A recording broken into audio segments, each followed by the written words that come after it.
Hello, hello, hello. Hola, hola, hola a todos. Welcome to Lima, Peru.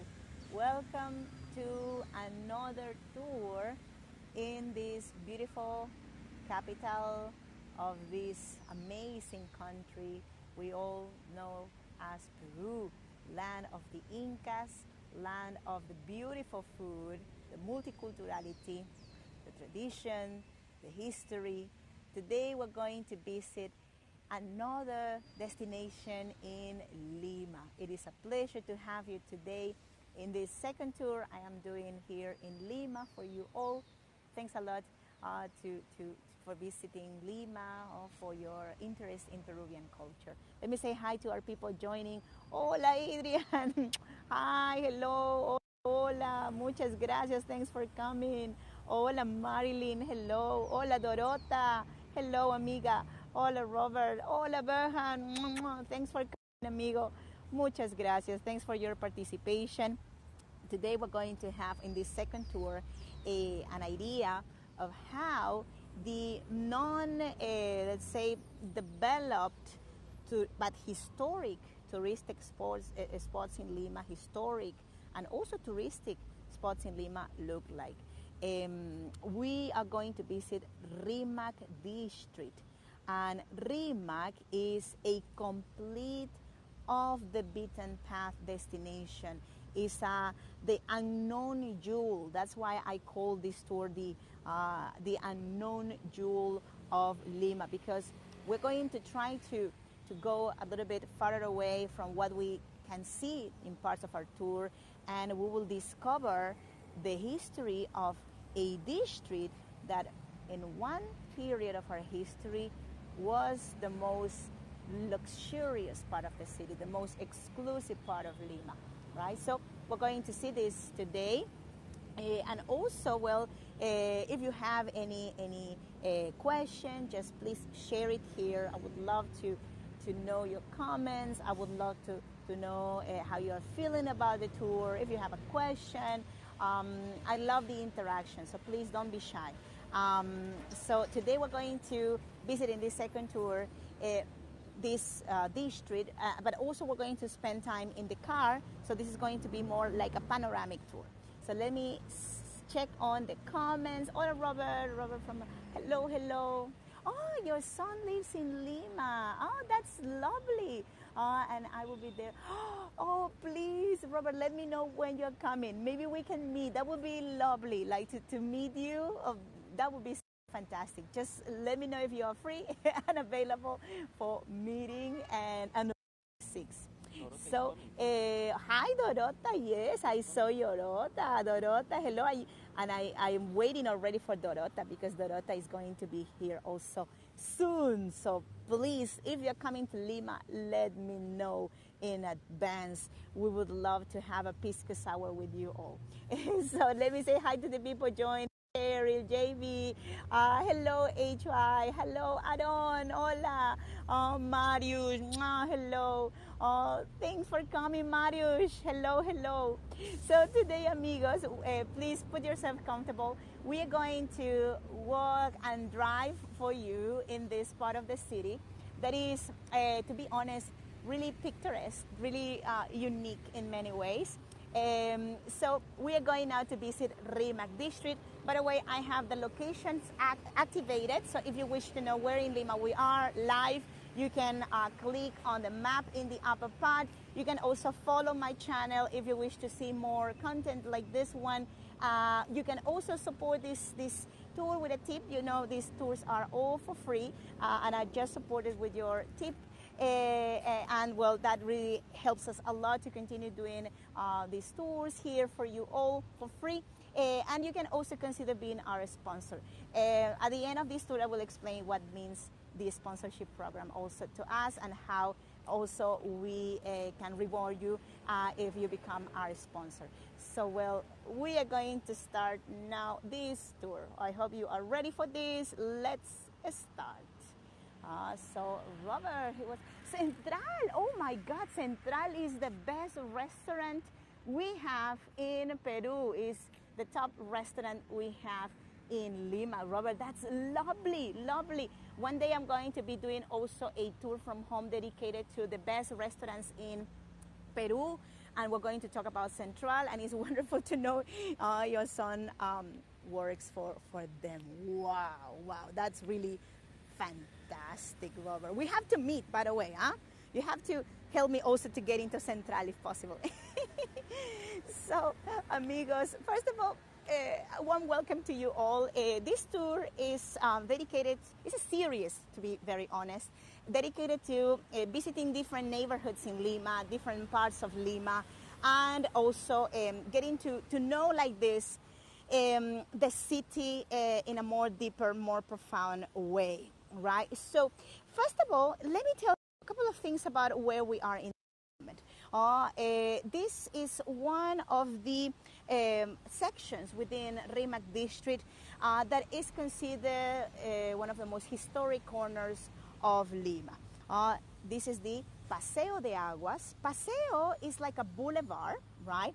And agua is, of course, water, right? So let me tell you, first of all, where we are in this moment in terms of, history and culture. In the image I just shared with you, you can see, you can do a click also in images I'm posting here for you now. You can see in the, let's say, in the upper part of the image, the wall of Lima, the colonial wall of Lima. We just did a tour around a section, or I tried to do a tour because the internet was not really so strong, close to the section where the wall of Lima, the last part of the wall of Lima that still remains, is located. So Rimac district is across the river. So you can see the river also close to the city in the upper part of the image. And there is a community across the river. So just to put you in context, originally Rimac district, which receives the name of river, which is in that location over there. So Rimac district was where the slaves that were transported from the port of Callao, in the lower part of the image you see in the image I just shared, there is located the port of Callao. So after the arrival of these big ships, like that transported hundreds of slaves at the same time to Lima, in this black trade commerce that used to exist in the colonial time. So after arriving to the port, the slaves were transported walking and, like like chained to very heavy wood trunk. They were taken walking from there to the center of the city. We're talking about more or less 10 miles distance from there to Lima. So they walk for the whole day until they arrive to the city. And before getting inside the city, inside the walls of Lima, they were left at the community of Rimac, outside the city. And they were distributed according to their languages, according to their traditions, according to where they come from. So they were distributed. Also, they would check their health condition. They were checked also, let's say, how sort of like aggressive they were. And after that, they were distributed either to go to work in plantations or either to go to work at the service of their masters. So that was the reason of the existence of this community. I am checking also on some comments first. If there's any question, don't forget you can share it with me. So, Marius, I think you have where were they coming from? Marius, most of these slaves that we received in Lima, they were from Angola. But also they came from different parts, from different locations. The community built in this section it was very mixed, to be honest. Also, we cannot trace back originally where they came from because they not even were named according to their hometowns. Sometimes they were just nicknamed, right? But we have a larger community of people from Angola. So here we are at the section where this beautiful Paseo de Agua began. No? So let me give you also an idea what was the inspiration to this See, that's right, Marius. Africa. So we're talking about the black slavery from Africa, and that let's say form of slavery came with the conquistadors, with the Spanish conquistadors. No?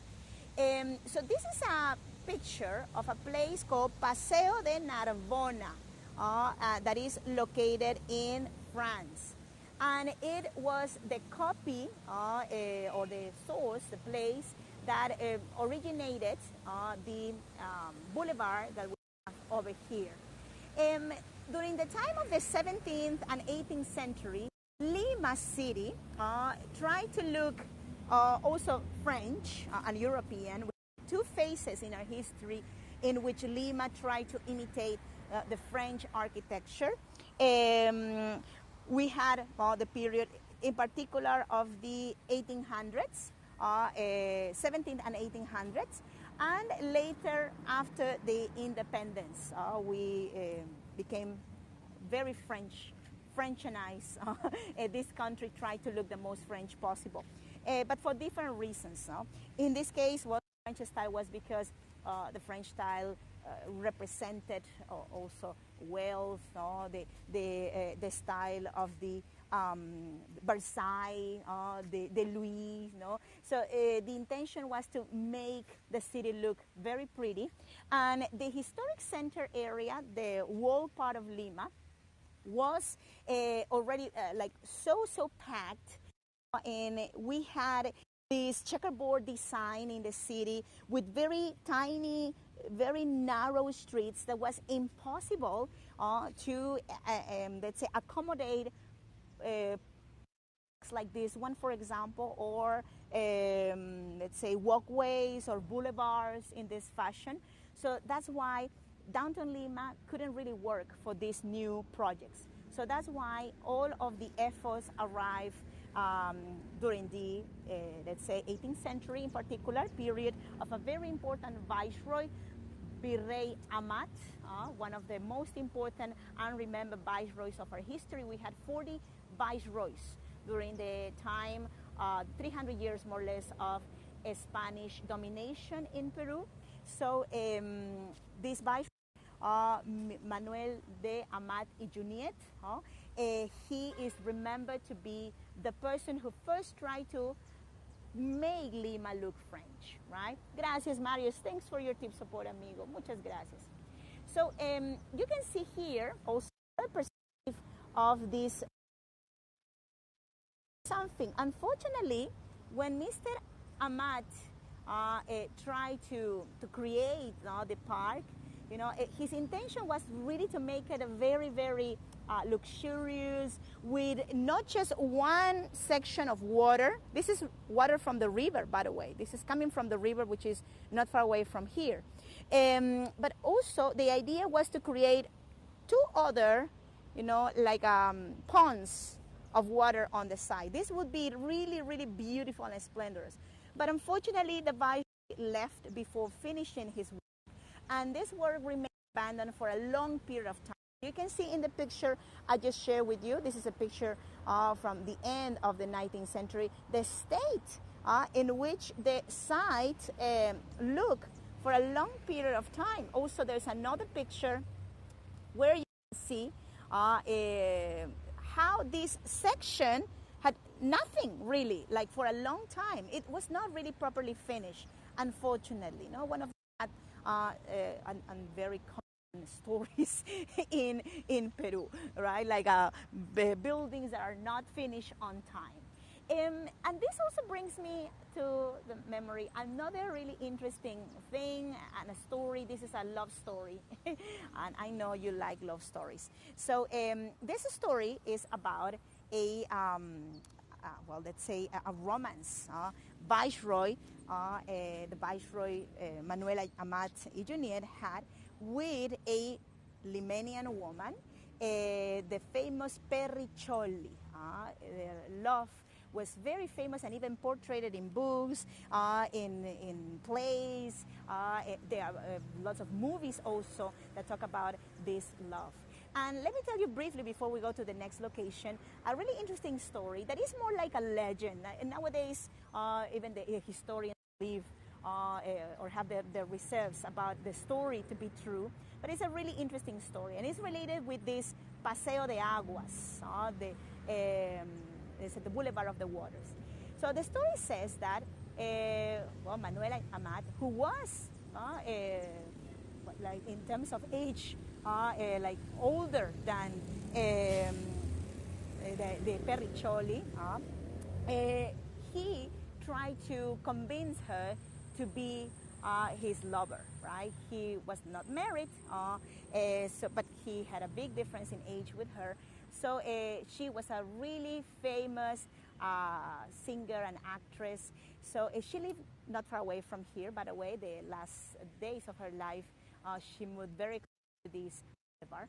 So the story says that he tried to convince her to be his lover.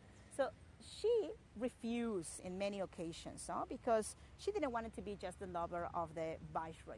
And so he said, well, my dear, if I put, if I give you like anything that you wish, could you be my woman? And she said, yes. If you put the moon on my feet, I will be your woman. I will accept you. Okay, so the story says that when this place was finished, he brought her in a night of full moon, and he put her next to the pond. And he said, well, my dear, you have to now accept me, because I have put the moon on your feet. And the reflection of the moon, of course, in the feet, was the reason why she found the viceroy was way too smart and she should agree being with him. Now, they had a long romance, a romance that lasted for almost a couple of decades. But unfortunately, well, everything has an ending. And although they had a child together, a child who later fought for the independence of our nation, and he also was one of the persons who signed for the independence of Peru. Well, he left. He left the country at the end of his work, his mission here. He was called by the King of Spain, so he returned, and they were separated. But she was already a very wealthy woman, not because of him, because she was a very, let's say, strong-tempered person. In a world of men, she was able to create also good businesses here, and she also moved not far away from this location. So now we're going to the car. Okay, so look at this driver waiting for us. We're going to drive along the streets of Rimac, and this tour is going to be also a tour about driving in Lima. What do you think about that? Driving in Lima is not an easy thing, and we will show you how are the rules if you want to drive in the city. If Robert wants to drive in Lima when he comes in a few let's say weeks. So let me check also on the comments. Sorry that I am a little bit distracted at trying to show you some buildings and the history. So now I'm going to answer some comments. Why would he not marry her if he was not married? Well, Marius, she was not, let's say, a person of the status probably that the family of the viceroy will accept, although he was, of course, elderly person, but they were noble people. So she was just a commoner. So probably that was an impediment for a marriage. They never married. And also the viceroy married when he returned to Spain. So they had a really passionate love, but they never consolidated that into marriage. And she later also married another man. So recently you hear background around. Oh, sorry, let me check on the, sorry, in the comment. I am disappointed that there are still very few tourists. Like, what's the case? Oh, yes, that's right. Yes, amigo. Yes, Robert, of course. We have really not many people coming still to Lima, even though after the pandemic has finished. And in places like this one, even less, right? Because we have, of course, let's say lots of what I would say, I try to find the correct words. Not enough promotion focusing Lima. Most of our promotion, touristic advertisement, is about Cusco, right, and the Andes. And it is all right. It's wonderful, but the problem is that Lima also has beautiful sites that I want to share also with you today, and we just need a little bit more of help from our authorities. And because we are people who like to, like, we are people of action, right? I want to do it also on my own, and trying, of course, to help my city to, to be more, let's say, spotted. Huh? So I hope this series helps also to you all. So, my dear friends, look at how close to the mountains. Look at the foothills of the Andes. And there are a couple of things I want to talk about the nature of Lima. In a moment I will go deeper, but notice that the foothills of the Andes here are like bare of any vegetation, because we are on a desert. The coast of Peru is a desert coast. Lima is the second biggest city in the world built on a desert. And we are here in another boulevard. Okay, we are about to see the boulevard in detail, just to let you know something really interesting here before we get inside this boulevard. Here, where nowadays we have this factory. This is a factory dedicated to produce. Let me show you. I will share with you this.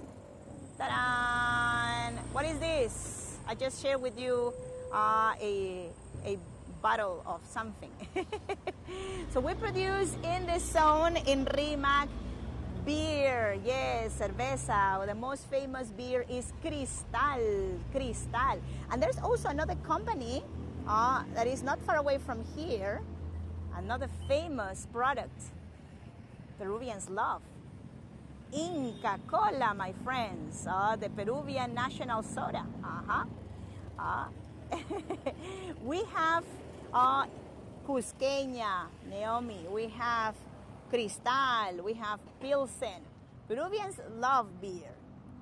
Well, this brand is famous in Peru, by the way. Probably not outside Peru or South America. But in Peru, it's famous. So in here, we used to have the house of the Perricholi. And let me share with you the image of how the house of La Perricholi, Manuelita Villegas, the Perricholi, used to look like. So there you can see a picture that I'm just sharing of her house. And notice something. This edge over here, this corner, this sort of like pillar, can you see this one? I'm pointing out, is also portrayed in the picture. Is the pillar in the picture. Can you see that, my friends? I hope you are able to see that. And also there is a little plaque. Yes, Naomi? There's a little plaque over here. Let me try to. I prefer not to cross because there's a lot of traffic. Micaela Villegas de Perricholi. That was the nickname of the lover of our Viceroy, Manuel Amat y Junier. There are many stories about why her name was, or nickname was, Perricholi. One of them is not really so nice, but I'll try to translate it the most, nicely possible to you all. People who know Spanish probably understand, or the origin of the name, or what does the name mean. So the Periccioli, there are two famous theories about the name Periccioli. One of them says that because the Viceroy, Manuel Amat y Junyent, he was from Barcelona, he spoke Catalan. He didn't really speak Castilian or Spanish as the first language. So his Castilian, his Spanish had very strong accent. So he talked to her in private. He used to refer to her as Petite Jewel, little, Petite. So, I'm not saying it correctly, that for her. So the people that, let's say, talk really bad about Periccioli, well, because it was seen. So that she was trying to escalate socially with the help of the Viceroy. So everybody really disliked her, and that's why people started to say, instead of Petit Jewel, he was her Perry. Perry comes from the word per, which has a really strong connotation. It's pretty much dog, she-dog, you know already what I'm trying to say. And we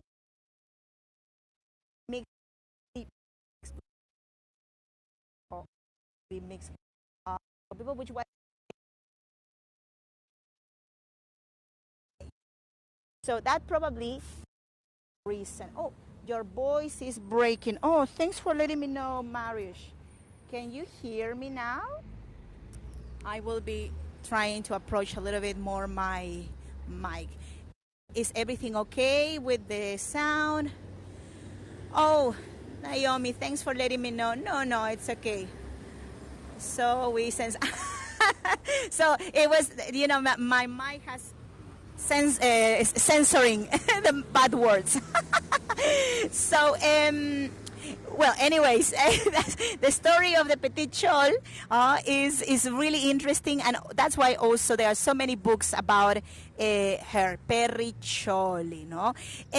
So just a little look around this zone. By the way, we are in this moment in process of restoration of the monumental section where we are, and also let me post here a picture of where we are in this moment. So it is interesting that the location of this boulevard has the shape of a cross, because on the sides we have churches that I'm going to be sharing with you also a little bit of the look, the external look of these churches.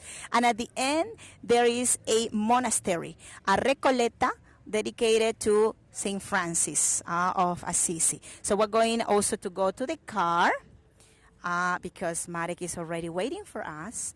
We're trying to give you like a panoramic of everything. And our intention is to cover as much as we can with our car. Look at this baby here. By the way, Marek and I, we do city tours in person in Lima. I am the guy, Marek drives, so that's our team. And if you ever come to Lima, we will be really happy to have you here, showing you the city, showing you the history of this place, going to eat together wonderful food, etc. So, oh, I forgot to put my seatbelt. So we have different churches here. In this one, for example, this is the Church of the Patrocinio. When it's open, people come to sit on a famous chair that is told to have miraculous powers. If you want to conceive, if you want to have a child, you come to this chair, you sit there. That is the chair of one of the Peruvian saints. We have 5 Peruvian saints, by the way, officialized by the Vatican. San Juan Macias. So the chair of San Juan Macias is visited by many people that devotedly come here, and said they have also been able to conceive thanks to the help of the saint. And talking about, does it work? Well, Mariusz, from what I hear, of course, the faith is very important, but from what I've heard, and also for the many centuries, the chair still is considered miraculous. I would say, well, it's good to try, right? So we have here a museum and monastery. This is the Museum of Los Descalzos. I remember also we once were here with you all, my hey goers. We were able to visit this monastery, and I have also a recording of the tour inside. So if you can please follow my YouTube channel, Adventurous Travel Guide, and there I will be sharing the recording of the tour inside this monastery. So this is a Recoleta. A Recoleta is a monastery that in the colonial times was created outside the city. So imagine, like, this part of Lima used to be outside Lima. There was nobody living here besides, in some distance from here, the Black African community and some indigenous that were also around this section. But there were no more people. So the Franciscans who wanted to live isolated, far away from the, let's say, the scenes of the city, they came to these Recoletas. And it was established in the year 1595. Also, this is one of the oldest convents we have in Lima. The image that you see here, let me make a zoom over here. A couple of things also. You can see the sign of World Heritage, the blue shield, blue emblem, which in Peru, by the way, in Lima is black, but it's called the blue shield. This symbolizes that we are in a UNESCO zone. And here, notice this. We have a saint. Also, this saint is also one of the 5 Peruvian saints we have. The name of this saint is San Francisco Solano, Saint Francis Solano. And notice that he has a ravel in his hand and a cross in the other. What is a ravel?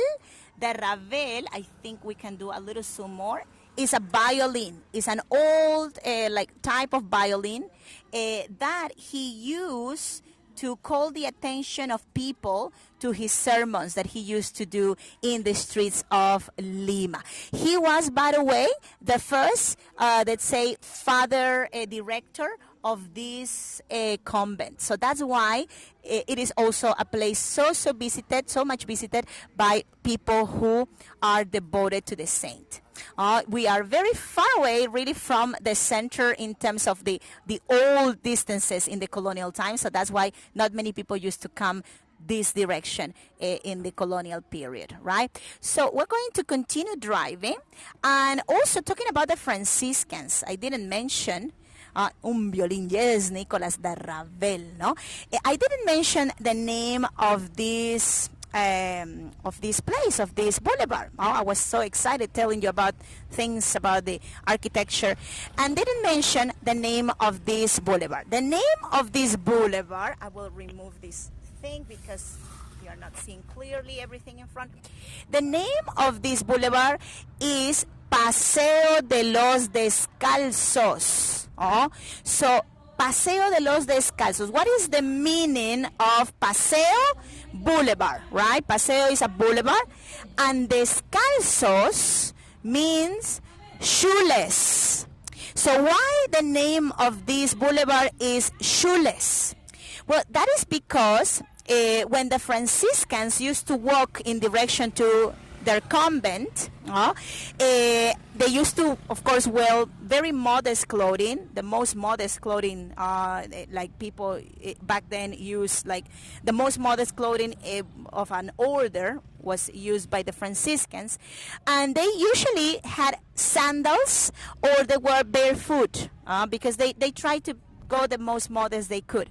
So because they had long, let's say, clothing, the people who were with sandals, for example, were not really seen clearly the shoes they had. So people called them the barefoot monks, right? So they were, of course, people who were barefoot, and they were the ones who had sandals, but still everybody called them the barefoot brothers. So that's why this boulevard is called Paseo de los Descalzos, or the Boulevard of the Barefoot, of the Shoeless. So this is, of course, one of the reasons of the name, and we still consider, of course, this boulevard to be not just one of the most important in the district of Rimac, also one of the most beautiful within the historic protected UNESCO World Heritage Site of Lima.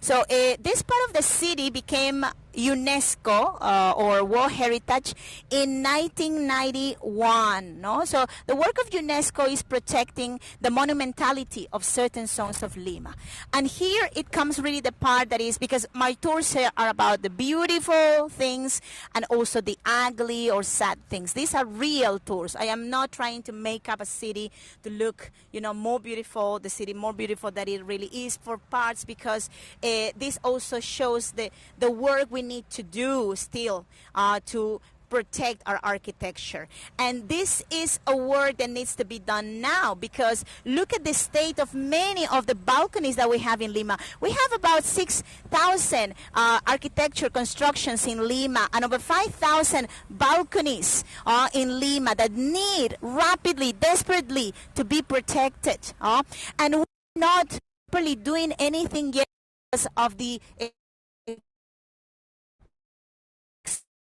excuse of every day that the authorities give, but there's no budget, right? And the budget, they say, it can come from tourism. Okay, yes, it can come from tourism, but are we preparing these zones for tourism? So we need to promote the destinations for the neighbors also to benefit from tourism, because we have a lot still to share in these sections. Look at the state, for example, of some wooden balconies, which are colonial. We're talking about 200, 300-year-old balconies, which are not ready to resist the next earthquake. Next earthquake we will have, probably they will be falling. Okay, so we are going to also see in a moment a church that is really famous among people from Rimac district and devoted people here in Lima.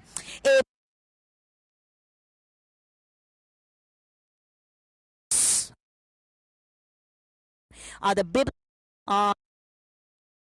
character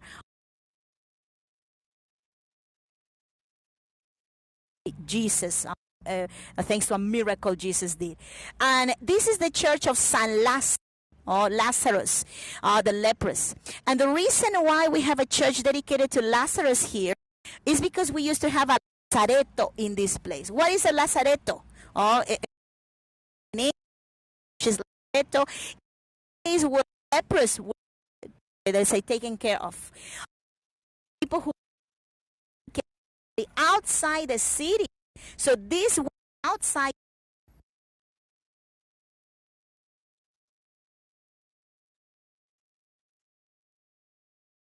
them. Let me show you here. The walk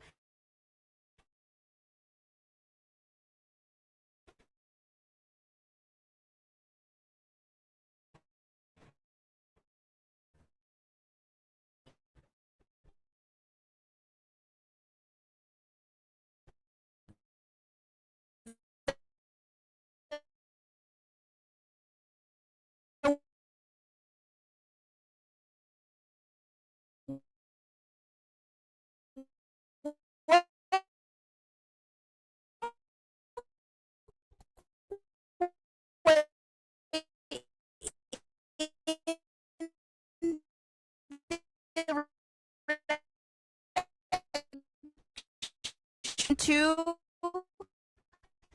downtown Lima.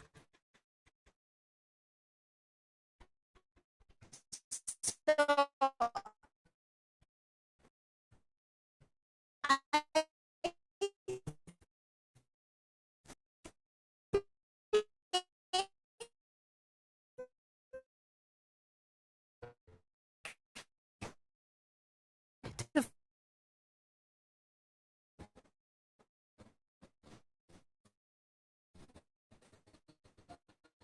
hello, hello.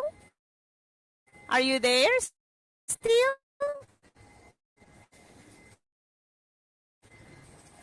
Hola, hola. Are you still there, amigos? Amigas? Can you hear me? Internet is again low.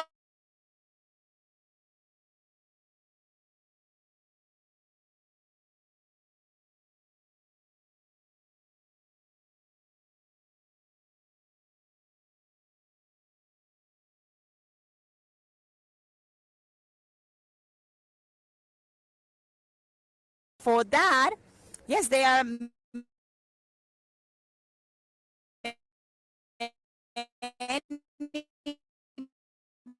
pedestrians. Yes, these are pedestrian streets, most of them. You can see lots of people working, doing their very best to, make a living. Street getting worse. I hope no. Yes, Robert, we are doing our very best to show you Lima. So, well, I will be coming to the end of this tour. I really hope you enjoy today's tour. And if you want to learn more about Lima, about its history, walk its streets, please join our upcoming tours. First of all, you can also become our sponsor. You can find out how to become a sponsor in our channel in Hago. There you can see an option tip or become a sponsor. If you become our sponsor, we are going to give you in return access to our books. We are writing books about Lima, about food, about off the beaten path destinations. So that would be really wonderful. So we want to give you a show of our affection and a way to thank you also for your support, like these books that we are creating for you all. So thank you so much. Let me also post for you or my I don't have here the image. My social medias are under Adventuros Travel Guide. So if you wish to follow our YouTube, our Instagram, our Facebook, just click on Adventuros Travel Guide, and there you're going to find us. Well, thank you so much for coming here. Let me activate also the tip prompt if you wish to support this tour with a tip. And, well, we're going to continue doing some other events like this one. You can also access to the recording to our past events on our channel in YouTube. Best to you all. See you soon. Robert, I hope to see you soon also in person. Let us know when you're coming here to Lima. Thank you, thank you.